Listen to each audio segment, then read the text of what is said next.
Est-ce qu'une femme peut aussi servir Dieu ou prêcher? Quand on lit la Bible, on se rend compte qu'il y a des femmes qui ont servi auprès de Jésus. On nous parle par exemple de Suzanne, qui était la femme de l'intendant d'Hérode. Donc si Jésus a pris des femmes auprès de lui, je pense qu'il n'est pas interdit à la femme de prêcher.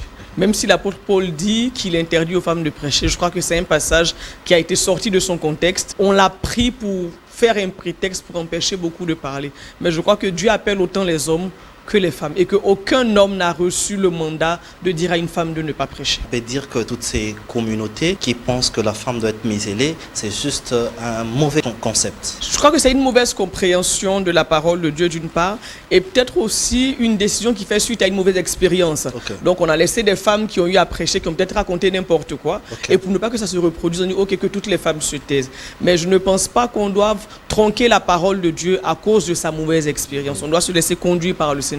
Est-ce que quand Dieu appelle, il tient compte d'être femme ou homme? Dieu ne tient pas compte de notre sexe parce qu'en fin de compte, quand Dieu nous appelle, ce n'est pas le fait d'être femme ou d'être homme qui va faire la différence, mais c'est son esprit en nous. Ouais. Or, l'esprit de Dieu habite autant dans les hommes que dans les femmes du moment où ces personnes ont accepté le Seigneur. Dieu ne regarde pas ce qui frappe les yeux. Dieu regarde à son esprit qu'il met en nous. S'il y a des faux billets de dollars, sachez qu'il y a aussi des vrais billets. Voilà. Donc, personne ne refuse le dollar parce qu'il a rencontré un jour un faux billet de dollar. Voilà. Un vrai prophète, dans ses prophéties, ne va pas vous centrer sur vous-même ou sur lui. Très souvent, les faux prophètes établissent avec les brebis, je dirais, un lien qui est malsain. Ils deviennent un peu le prophète de la brebis. Je crois que tout homme de Dieu, qu'on soit prophète, pasteur, évangéliste, notre rôle, c'est de pousser les brebis vers le Seigneur.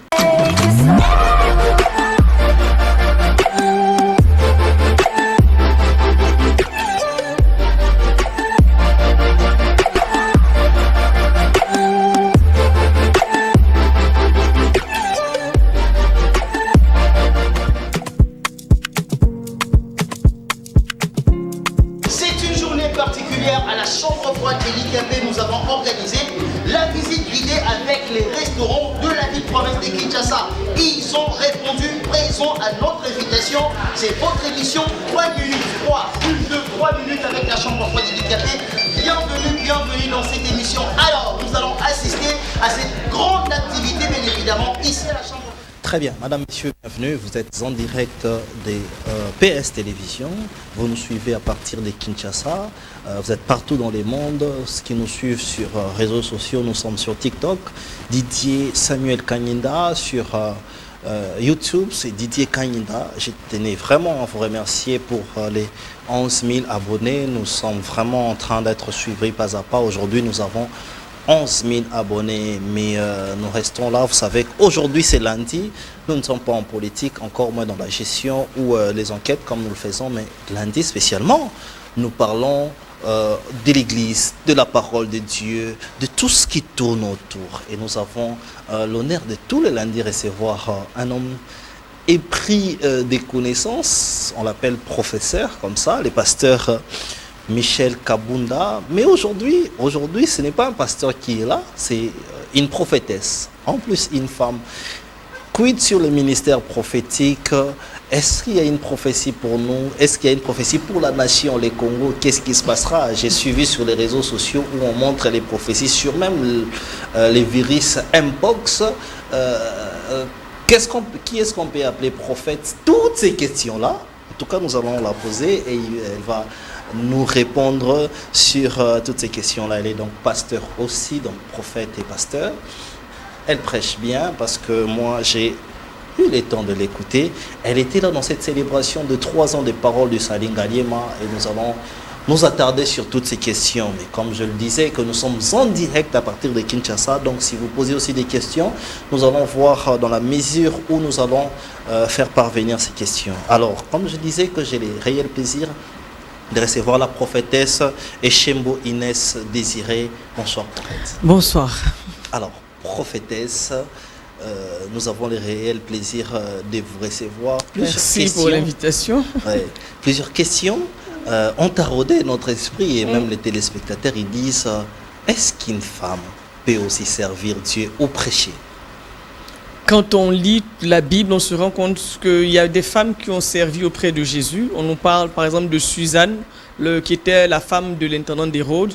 Donc si Jésus a pris des femmes auprès de lui, je pense que il n'est pas interdit à la femme de prêcher. Même si l'apôtre Paul dit qu'il interdit aux femmes de prêcher, je crois que c'est un passage qui a été sorti de son contexte et on l'a pris pour faire un prétexte pour empêcher beaucoup de parler. Mais je crois que Dieu appelle autant les hommes que les femmes et qu'aucun homme n'a reçu le mandat de dire à une femme de ne pas prêcher. Donc on peut dire que toutes ces communautés qui pensent que la femme doit être muselée, c'est juste un mauvais concept. Je crois que c'est une mauvaise compréhension de la parole de Dieu d'une part et peut-être aussi une décision qui fait suite à une mauvaise expérience. Okay. Donc on a laissé des femmes qui ont eu à prêcher, qui ont peut-être raconté n'importe quoi. Okay. Et pour ne pas que ça se reproduise, on dit ok que toutes les femmes se taisent. Mais je ne pense pas qu'on doive tronquer la parole de Dieu à cause de sa mauvaise expérience. On doit se laisser conduire par le Saint-Esprit. Est-ce que quand Dieu appelle, puisque vous avez reçu l'appel de Dieu, il tient compte d'être femme ou homme? Dieu ne tient pas compte de notre sexe parce qu'en fin de compte, quand Dieu nous appelle, ce n'est pas le fait d'être femme ou d'être homme qui va faire la différence, mais c'est son esprit en nous. Ouais. Or, l'esprit de Dieu habite autant dans les hommes que dans les femmes du moment où ces personnes ont accepté le Seigneur. Dieu ne regarde pas ce qui frappe les yeux, Dieu regarde à son esprit qu'il met en nous. Ok, donc Dieu ne tient pas compte de tout ça. Et qu'est-ce que vous avez, par expérience, hein, est-ce que déjà vous êtes arrivé dans un endroit où on vous a juste essayé un peu de vous minimiser parce que vous êtes femme, ou vous en subissez, ou on peut dire que cette histoire-là est finie?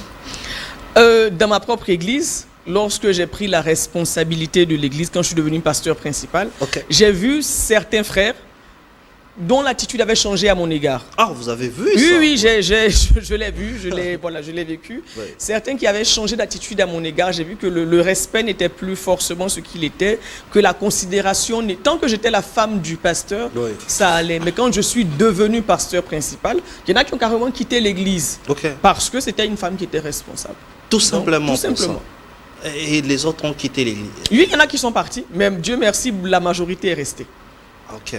Et c'est difficile alors? Oui, ça fait mal parce que ça vous a affecté humainement, ou vous avez dit que c'est des combats que Dieu vous avait préparés? On a beau être préparé, ça fait mal. Ça fait mal de se rendre compte que quelqu'un va quitter un endroit où il est béni juste parce que je suis une femme. Je trouve ça à la fois ridicule et triste. Voilà. Mais bon, c'est la vie, hein. Alors, sur base de ces exemples, est-ce que vous vous dites que vous avez un programme d'encourager les femmes, ou vous vous axez aussi à toutes ces femmes, hein, parce qu'il y a ces ministères-là où vous voyez que les femmes sont instruites, parlent bien, mais elles ne peuvent pas parler. Est-ce que vous avez des ambitions aussi pour encourager ces femmes, ou en prêchant, par exemple? Nous voyons aujourd'hui, il y a des femmes qui montent en puissance, hein. Je crois que nous sommes dans un monde où on ne peut plus dire aux femmes de se taire. On ne peut plus leur dire de se taire dans tous les domaines, que ce soit dans le domaine social, politique, économique, encore moins à l'église. Du moment où quelqu'un a reçu l'Esprit de Dieu et que nous sommes conduits par l'Esprit de Dieu, que ce soit une femme ou un homme, à mon sens, ça ne devrait pas compter. Donc oui, j'encourage toutes ces jeunes filles-là qui ont reçu l'appel de Dieu, ou toutes ces femmes, ces mères au foyer qui ont reçu l'appel de Dieu, mais qui, parce qu'elles sont femmes, ont été mises dans des boîtes, on leur a dit non, tu ne peux pas parler, tu ne dois pas prêcher, il faut juste enseigner aux enfants ou enseigner aux femmes. Je les encourage vraiment à se lever, pas pour se rebeller, mais à se lever avec le Seigneur et à croire que ce que Dieu a mis en elles, c'est la vérité. Exactement. Et j'encourage aussi les hommes à passer à autre chose. Exactement. Nous, dans notre communauté, nous croyons et nous pensons que la femme a la chose de Dieu et la femme peut prêcher. Donc, voilà pourquoi nous avons l'honneur de recevoir la femme de Dieu. Alors, prophétesse, dites-nous, comment vous êtes devenue pasteur principal, comment vous êtes devenue prophétesse? Vraiment, parlez-nous de votre histoire, hein. Vous allez prendre votre temps. Comment Dieu vous a appelé? Peut-être que votre histoire va intéresser les gens qui nous suivent. Je vois même les prophètes qui appellent. Écrivez-nous, hein, nous allons voir la mesure où nous pouvons lire. N'appelez pas parce que nous ne recevons pas les appels dans cette émission. Comment Dieu vous a appelé? Comment vous êtes identifiée prophétesse? Votre histoire. L'appel de Dieu, je l'ai reçu en 2005. C'était lors d'un camp de la jeunesse où je me suis rendu. Et le Seigneur me l'a clairement dit aussi clairement que je vous parle et que vous me parlez. Il me l'a clairement dit que je t'appelle à me servir. Clairement comme aussi ça. clairement que ça. Je n'ai pas eu de rêve, je n'ai pas eu de... Non, c'était Dieu qui me parlait. C'était une voix, une image ou C'était une voix qui me disait clairement que je t'appelle à me servir, je t'appelle à être pasteur, à prendre soin de mes brebis. C'était clair. Okay. J'ai su que c'était lui parce que voilà. Comment vous avez su que c'était... Parce que quand c'est Dieu, on sait que c'est Dieu. Ok.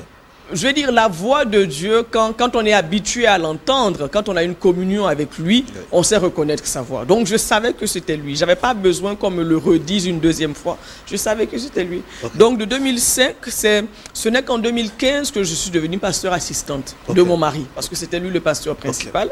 Et puis de 2015 jusqu'à 2018, j'ai assisté mon mari. Et c'est en 2018 le Seigneur a mis à cœur à mon mari d'ouvrir une extension. Et lui est allé sur ce nouveau champ missionnaire et moi je suis resté avec l'église principale où j'ai été pasteur principal depuis donc 2018. Ok, et l'église se trouve où? À Rabat, à l'Assemblée chrétienne à Rabat. Ok, donc au Maroc. Au Maroc, oui. Où vous nous suivez aussi, bien sûr, il suffit de mettre les bouquets, vous nous suivez, il y a les amis de Nairobi qui nous envoient le message. Et donc...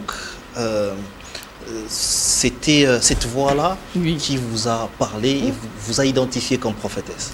Non, il m'a d'abord dit que je vais le servir comme pasteur. Okay. Et au fur et à mesure que j'ai avancé dans mon parcours avec lui, d'autres choses, d'autres détails les choses se sont mises en place et j'ai compris que je n'étais pas simplement pasteur, mais mon ministère d'abord c'est d'être prophétesse. Okay. Et pasteur, je dirais... ça venait surtout en second. Mais qui je suis, mon ministère, je suis prophétesse. Ça marche bien entre les pastorales et les prophétiques? C'est pas évident. Okay. C'est pas évident parce que être prophète, c'est recevoir un certain type de cœur et être pasteur, c'est recevoir un certain type de cœur. Le prophète n'a pas le cœur du pasteur, le pasteur n'a pas le cœur du prophète. Okay. Donc, il faut trouver l'équilibre entre les deux. Savoir prendre soin des brebis, sans oublier le côté prophète. Donc, alors, expliquez-nous. Quand on dit que vous êtes prophétesse ou prophète, ça veut dire quoi? C'est quoi la différence? Comment ça se passe? Un prophète ou une prophétesse, je dirais, c'est la bouche autorisée de Dieu pour un temps et dans une génération. Quand on lit la Bible, on se rend compte que Dieu choisissait des hommes. Il a choisi Ésaïe, il a choisi Élie, il a choisi Élisée. Il choisit des gens à qui il donne un message particulier pour leur génération, pour un temps. Donc c'est celui-là par qui le Seigneur va parler. Et donc si on veut écouter Dieu comme dans l'Ancien Testament, on utilisait les prophètes? Je dirais qu'aujourd'hui, c'est plus comme ça parce que aujourd'hui, à l'époque de l'Ancien Testament, il y avait 1 ou 2 ou 3 prophètes. Voilà. Mais nous sommes dans un monde où il y a beaucoup de prophètes. Je dirais même qu'il y a un peu trop de prophètes parfois. Qui se font parler, hein, parce que les prophètes, en tout cas, se font parler. J'ai connu un pasteur, ça c'est un exemple. Lui, il ne voulait pas entendre du prophète. Lorsqu'on lui parle du prophète, il dit non, non, non, non, non. Oui, parce que je dois l'avouer que j'ai moi aussi mis du temps à accepter le fait que je sois prophétesse. Okay. Parce que dans la tête de beaucoup, prophète est associé à... n'a pas une bonne connotation. Voilà. Quand on se présente comme étant prophète, tout de suite, les gens disent « Ah, c'est peut-être un escroc, c'est peut-être qu'il va nous mentir, il va nous rouler et tout ça. » Alors que c'est pas ça. On a tellement côtoyé le faux qu'on a oublié que c'est parce que le vrai existe que le faux est. Okay, il ne peut pas y avoir de faux sans vrai. Et je trouve que ceux qui repoussent complètement le ministère prophétique parce qu'ils ont eu à côtoyer du faux n'ont pas compris.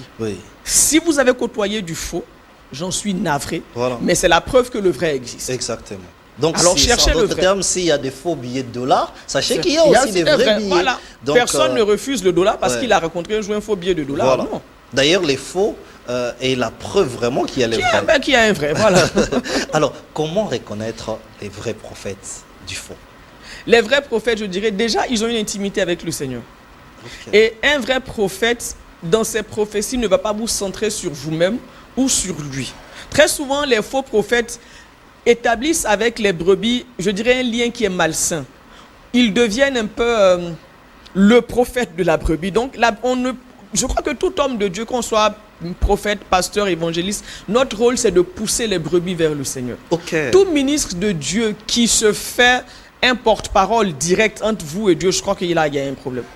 Nous devons, en tant qu'individus nés de nouveau, apprendre à lire, à méditer. Dieu doit me parler personnellement. Il n'est pas normal que chaque matin, je me lève, je ne médite pas, je ne prie pas, et puis j'appelle, oui, prophète, qu'est-ce que Dieu a dit pour moi? Je crois que là, il y a un problème.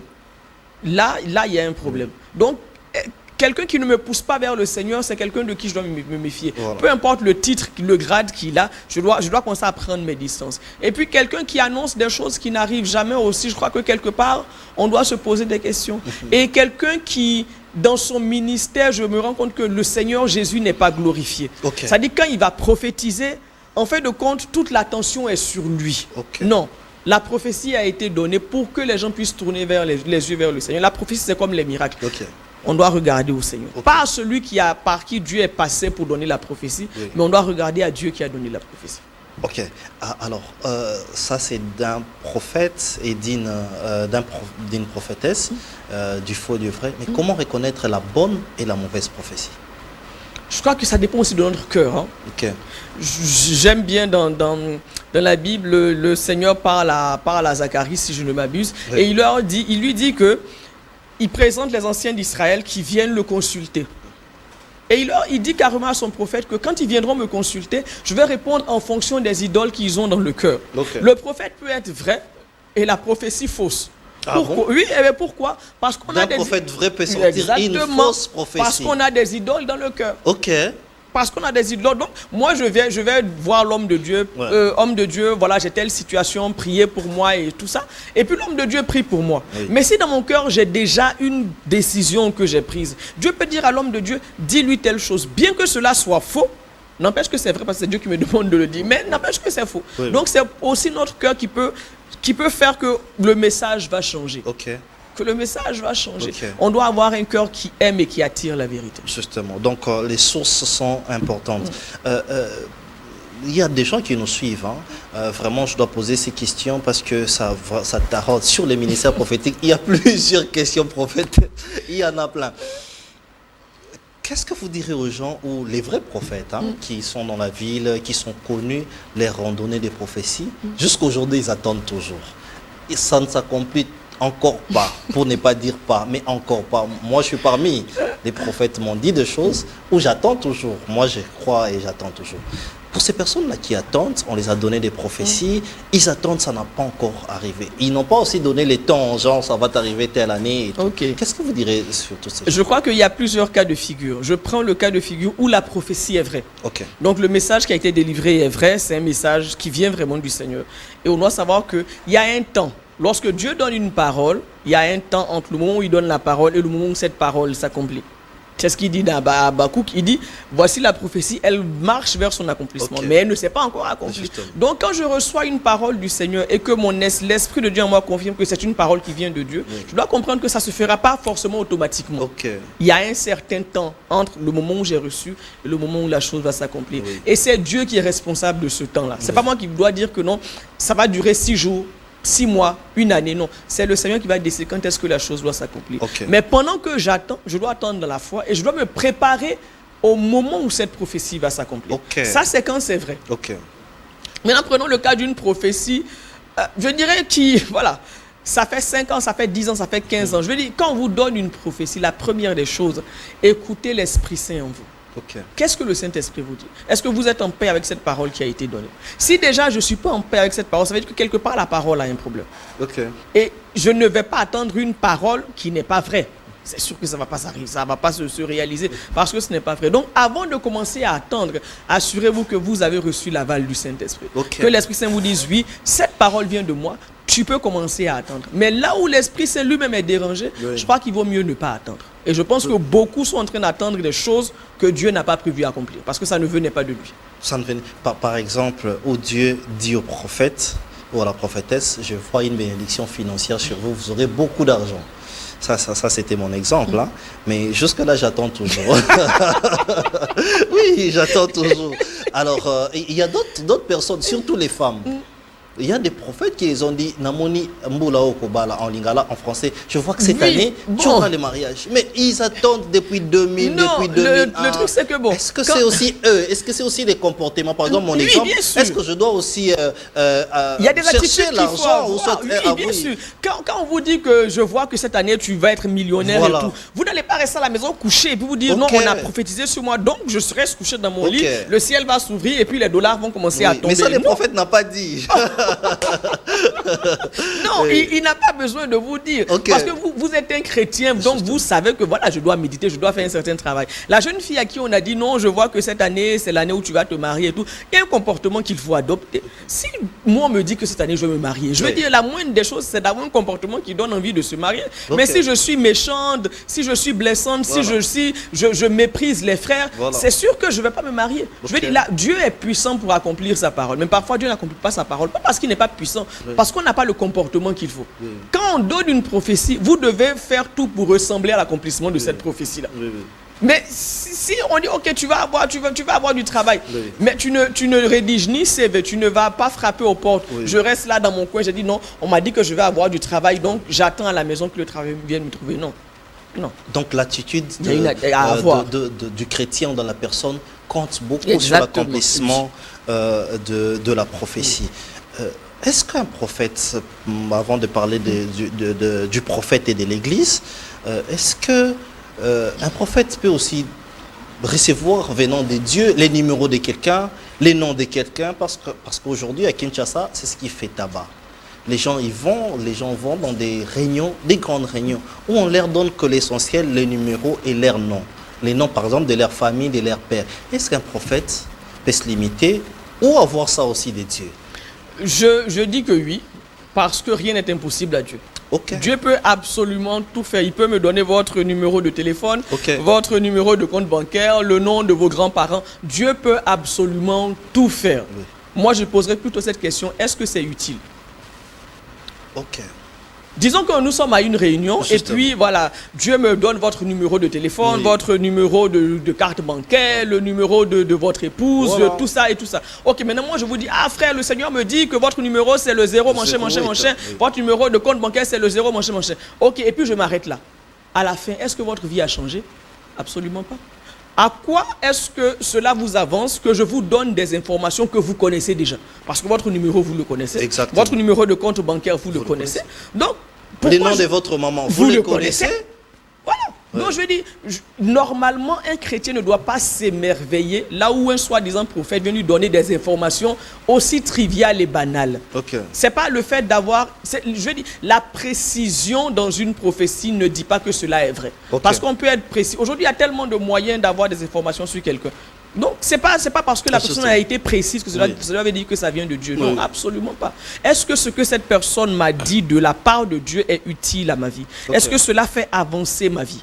Est-ce que cela va conduire à ce que Christ soit glorifié? Quand je vous donne toutes ces informations, à la fin, il n'y a absolument rien. Votre vie n'a pas Justement. changé. Jésus n'a pas été glorifié. Aucune âme n'a été sauvée. Ou encore pas un message important, il se limite là pour vous dire après, à la fin, bon, je vois que Dieu va vous bénir. Mais il vous a donné tout ce détail. Que Dieu va me bénir. Je veux dire ça, j'ai pas besoin d'un prophète me dire que Dieu va me bénir. Ok. Jusqu'en lisant ma Bible, je sais que Dieu va me bénir.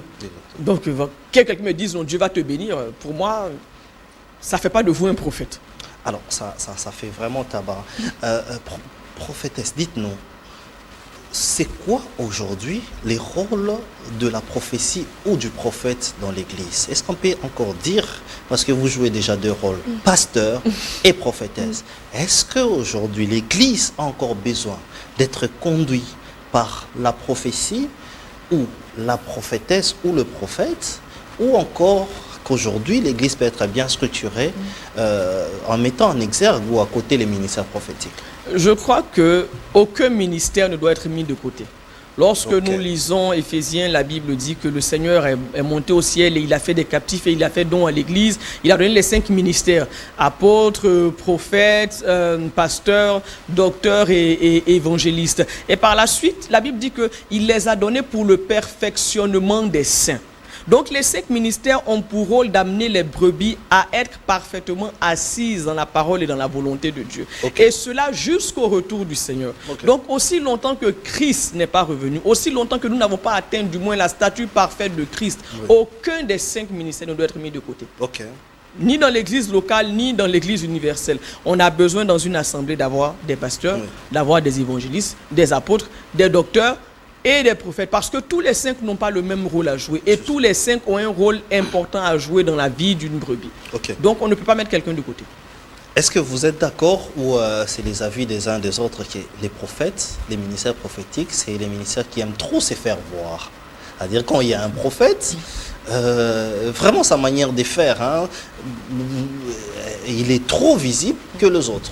Je ne sais pas si c'est une envie forcément de se faire voir. Oui. Mais quand je regarde à la parole de Dieu, je ne vois aucun prophète qui a été caché. Ok, ok. Je n'en connais pas. D'une façon ou d'une autre, le Seigneur les a tout de suite mis en lumière. Donc je pense que le fait d'être visible est quelque chose qui est naturellement attaché au ministère prophétique. Ok. Mais j'en conviens qu'il y a des prophètes qui exagèrent dans la visibilité, Ok. qui se font voir de manière charnelle. Voilà. Ça, je ne suis pas d'accord. Oui. Mais je crois que être prophète, on ne peut pas se cacher pour être prophète. Parce qu'on se met devant la foule pour parler au nom de Dieu. Comment je me cache pour parler au nom de Dieu à une foule? Non, on doit me voir. On doit me voir. Donc, on ne peut pas se cacher. Absolument pas. Les styles de prophètes à l'église, vous verrez que c'est différent. Leur coiffure, tout ça, ça se parle. Hein, Bon. Je pense que...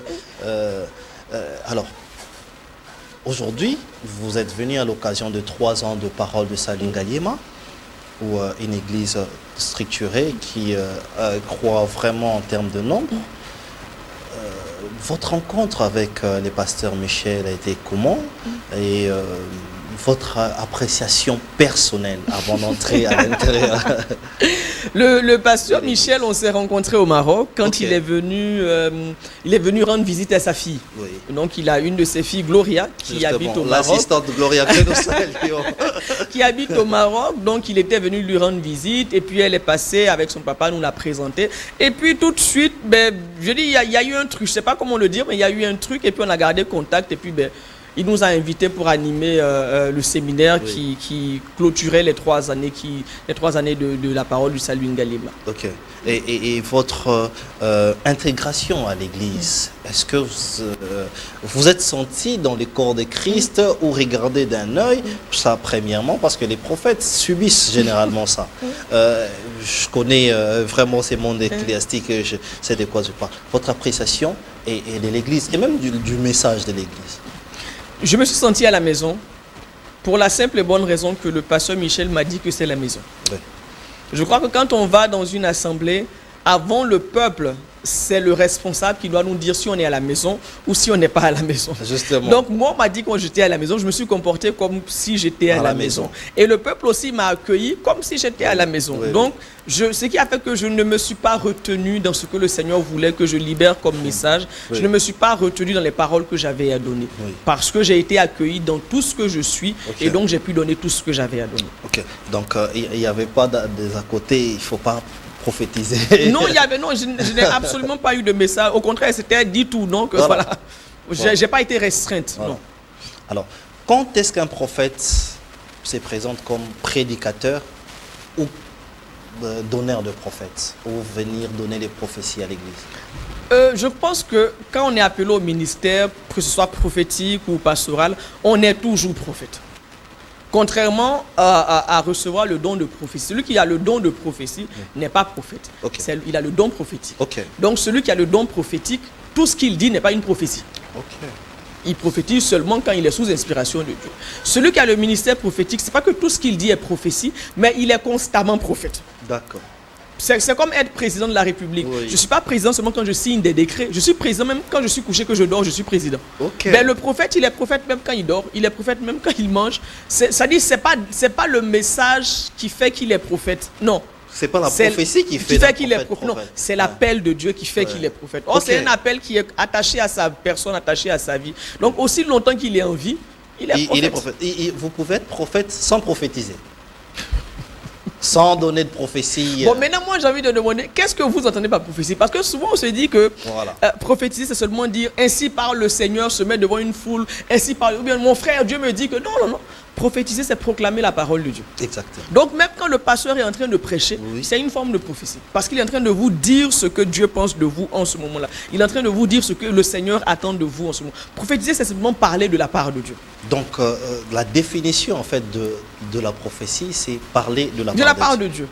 Mais dans ce cas, si c'est le cas, c'est que c'est tous les ministères qui sont et qui prophétisent. Mais quelque part, on a tous en nous cela. Ok. On a tous en nous la capacité de parler de la part de Dieu. Je dirais simplement que le ministère prophétique, c'est un peu plus au-dessus. Si je prends un exemple, c'est un peu comme quand dans Matthieu, Jésus dit « Allez faire de toutes les nations des disciples Oui. ». Nous sommes appelés tous à évangéliser et à faire des disciples. Mais l'évangéliste, lui, c'est son travail, c'est son appel.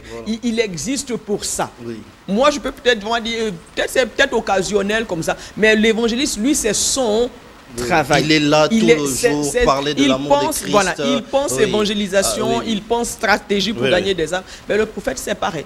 Oui.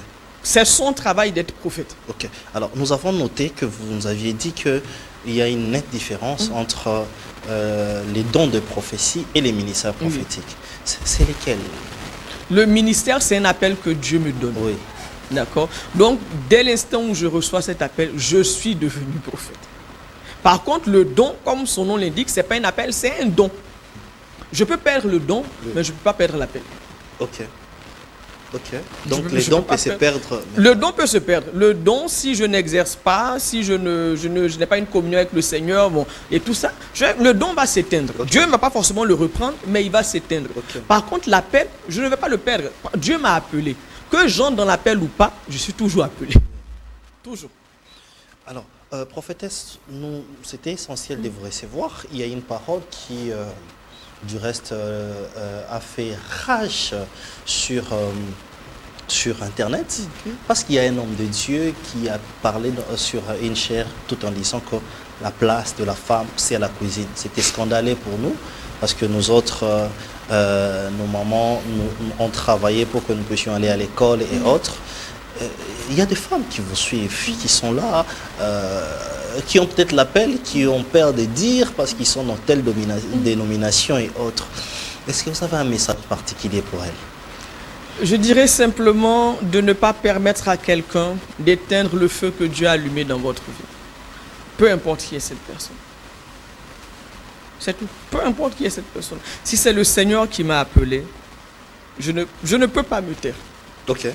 Je préfère, c'est un peu ce que Pierre a dit, hein, jugez vous-même. Oui. À qui est-ce qu'on doit obéir? Voilà. Est-ce qu'on doit obéir aux hommes Oui. ou est-ce qu'on doit obéir à Dieu? Ok. Et comme dit l'apôtre Paul, si je voulais plaire aux hommes, je ne serais pas devenu ministre de Dieu. Justement. Donc, si ça dépendait des hommes, Je ne serais pas là. Impossible. Impossible. Alors, pour l'Église, vous avez dit que c'est au Maroc, mais précisément où? Nous sommes au Maroc, nous sommes à Rabat, nous sommes aussi à Fès, Oui. nous sommes à Agadir, à Marrakech, à Casa, à Mohamedia et à Tanger. Voilà, donc ce sont les différentes villes, et oui, c'est ça, ce sont les différentes villes dans lesquelles nous sommes. Ok. Alors, tous les chrétiens, vous allez pour les études, n'oubliez pas que les faits d'ensemble... Nous sommes aussi à Marrakech, voilà, j'avais oublié. Aussi à Marrakech. Oui. Alors, n'oubliez pas que vous pouvez toujours nous joindre pour que nous puissions vous orienter dans des bonnes églises où la parole de Dieu est prêchée, où on enseigne les choses de Dieu. Alors, prophétesse, est-ce que... J'ai oublié, Allez-y. on est aussi au Gabon et en Aussi au Côte Gabon. d'Ivoire. Ah, ok, Voilà. ok. Donc, c'est beaucoup d'adresses. Oui, c'est hein. beaucoup d'adresses. Nous parlerons certainement un jour de l'historique du ministère et autres. Prophétesse, on ne peut pas vous laisser comme ça sans une prophétie. Pour nous et pour la nation, pourquoi pas? Qu'est-ce que Dieu dit pour la nation? Est-ce qu'il y a un message? Est-ce qu'il n'y en a pas? Quand est-ce qu'un prophète... C'est aussi ça, parce que je n'aimerais pas lire tous les messages qui tombent là. Voilà. Je sais pas, j'ai pas un message, j'ai pas un message particulier pour la nation. Je dirais simplement que le Congo a déjà été béni. Ok. Béni de manière extraordinaire et exponentielle. Ok. Je crois, si je peux me permettre, qu'on n'a plus rien au Congo. On n'a plus à demander quelque chose à Dieu quand Ok. on est au Congo. Ok. C'est plutôt Dieu qui nous demande des choses et il nous demande de nous lever et d'entrer dans les plans qu'il a pour nous. Ok. Que chacun, au lieu que nous soyons dans une posture où nous attendons que l'autre fasse, je pense qu'on a assez attendu. Ok. Il est temps que chacun se lève et que chacun prenne conscience que ce pays a besoin de moi. Ok. Pour être développé, pour aller de l'avant, ce pays a besoin de moi. Donc Ok. que chacun soit conscient de cela, de son appartenance au Congo. Et Ok. que chacun travaille pour le Congo. Donc, les Congos, vous nous suivez, nous avons tout et nous sommes bénis.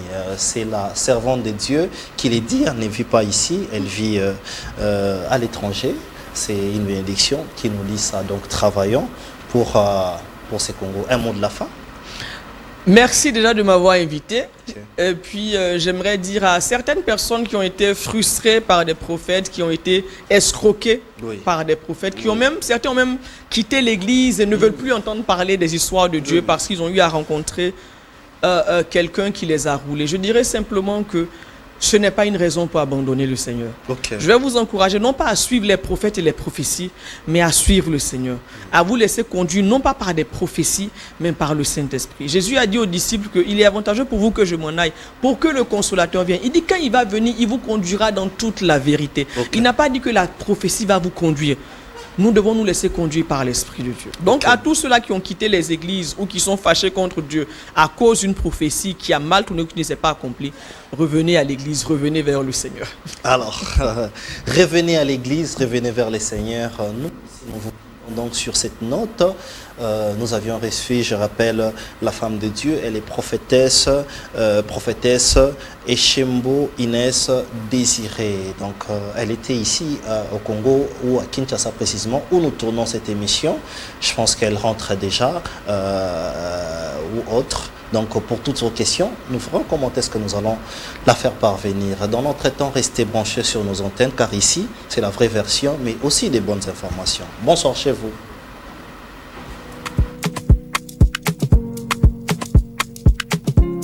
C'est une journée particulière à la chambre froide de l'IKP. Nous avons organisé la visite guidée avec les restaurants de la ville province de Kinshasa. Ils ont répondu présent à notre invitation.